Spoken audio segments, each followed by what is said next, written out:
Assalamualaikum warahmatullahi taala wabarakatuh. Kam jirtan hordoftoota fi kabajamtoota miidiyaa keenya chaanala keenya kan biyya keessa teessanii biyya alaa teessanii mana keessa teessanii chaanala keenya dhaggeeffachaa jirtan har'a oduu akkaan bareeddu taatee fi dansaa taate kan biyya teenya keessatti seenaa ajaa'iba konferensicha bareedaa kan guyyaa har'aan tana dabalagame oduudhaaf qabannee isinii dhiyaanne godina Baalee aanaa Agaarfaa magaalaa Aliitti kolleejjiin markaza Imaamu Daarul Hijiraa fi manni barumsa Daarul Hijiraa barattoota barnoota garaagaraatiin barsiisaa ture eebbiseera.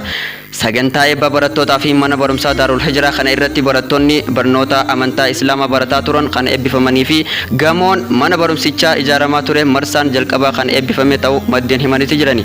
Sagantaa akka biyyatti guddaa ta'e kana irratti pirezidaantiin Majlisa Itoophiyaa Haaji Ibrahim Tufaa, pirezidaantiin Majlisa Oromiyaa Sheekh Jamaal Musaa akkasumas Dr. Jaylaan Kadir, Dr. Muhammad Hamidin, Dr. Afif Muhammad Taj, Ustaz Raja Abba Machaa, Ustaz Ahmadin Jabal akkasumas Ustaz Abubakar Ahmad, Yaasin Nuuru, Ustaz Yaasin Nuuru akkasumas qondaalonni mootummaa federaalaa fi naannoo kan argaman ta'uun ibsamee jira.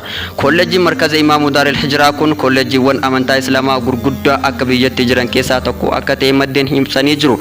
Gamoon kolleejjii kana sadarkaan jalqabaa goolabamuun har'a eebbifamee jira.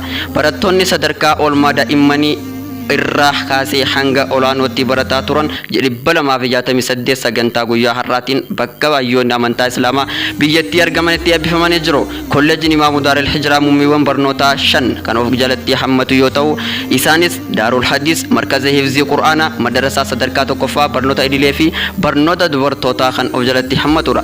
Kolleejjiin kunis waggoota 4 dura ijaaramee xumuramuuf baajata birrii miliyoona 54 kan fixe. Kolleejjiin kunis waggoota 4 dura ijaaramee xumuramuuf baajata birrii miliyoona 54 kan karoorfate yoo ta'u hanga sadarkaa ammaa kana gahuutti birrii miliyoona 22,500 fixee jira. Sagantaan eebba barattoota kolleejjii Imaamu Daarul Hijiraa godina Baalee aanaa Agaarfaa magaalaa Aliitti bifa ho'aa ta'een gaggeeffamaa ture. Sagantaa kana wanti adda taasisu doktoroota islaamaa daa'iwwanii fi hayyoonni gurguddaan ta'an kan biyyattii fi kan biyya keessa jiranii fi biyya alaa jiran irratti argamani. Akkasumas bakka hawaasni bal'aan argamanitti gaggeeffame kan biroos wanti sagantaa kana adda taasisu eebba barattoota sadarkaa diploomaati, eebba barattoota madarasaa kutaa 12ffaa, eebba hafizota quraanaa, eebba barattoota madarasaa kutaa 6ffaa fi 9ffaa of keessatti kan hammatedha.